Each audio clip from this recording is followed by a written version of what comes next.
আজি গাহৰি আৰু খৰিচা বনালোঁ জানেনে খাবলৈ যে ইমান ভাল লাগিলে ভাবিলোঁ আপোনালোকৰ লগতো শ্বেয়াৰ কৰোঁ বুলি এয়া গৰম তেলত পিঁয়াজ দুটা কাটি থৈছিলোঁ দি দিলোঁ আৰু লগতে তেজপাত দুখিলাও দিলোঁ এতিয়া ৰঙচুৱা হোৱালৈকে মই ভাজি থাকিম এয়া ৰঙচুৱা হ'ল মই বইল কৰি থোৱা গাহৰিখিনি দি দিলোঁ মই আগতীয়াকৈ বইল কৰি থৈছিলোঁ এতিয়া জোখ অনুসৰি হালধি আৰু নিমখ দিম আপোনালোকে জোখ অনুসৰি দিব এতিয়া মই বাৰীৰে কেপচিকাম এটা আছিলে তাকে ছিঙি আনি সৰু সৰুকৈ কাটি তাকো দি দিলোঁ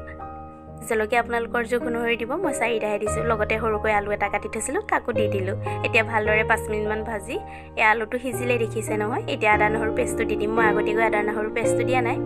আগতীয়াকৈ দিলে জ্বলি গ'লে টিটিকি টিটিকি ভাব হয় সেইকাৰণে মই সদায় পিছতে দিওঁ আদা নহৰু পেষ্টটো লগতে এতিয়া মই বিলাহী দুটাও কাটি থৈছিলোঁ দি দিলোঁ এতিয়া ভালদৰে মই এইখিনি ভাজি ল'ম এয়া দেখিছে নহয় মই বিলাহীখিনি ভালদৰে সিজি গ'ল মই এতিয়া গৰম পানী কৰি থৈছিলোঁ গৰম পানীখিনি জোখ অনুসৰি দি দিলোঁ আপোনালোকে জোখ অনুসৰি দিব আপোনাক গৰম পানী দিয়াৰ কাৰণে লগে লগে উতলি গ'ল আপোনালোকেও গৰম পানী দিব এতিয়া খৰিচা বুলি যে কৈছিলোঁ খৰিচাটো মই লাষ্টত দিম খৰিচাখিনি যোৱা বছৰে থোৱা জানেনে কালাৰটো সেইকাৰণে বেলেগ লাগিছে খৰিচা যে দিলে খাবলৈ যে ইমান ভাল লাগে আৰু গোন্ধটো বৰ ধুনীয়া আহে এয়া দেখিছে নহয় খৰিচাখিনি দিয়াৰ পিছতো ভালদৰে উতল আহি গ'ল মোৰ এয়া ৰেডি হৈয়ে গ'ল এতিয়া মই মান ধনিয়া খুন্দি থৈছিলোঁ জানেনে মান ধনিয়াখিনি লাষ্টত দিলে যে ইমান ধুনীয়া গোন্ধ এটা আহে মই বহুত ভাল পাওঁ সেইকাৰণে খুন্দি থৈ দিছিলোঁ এতিয়া লাষ্টত দি দিলোঁ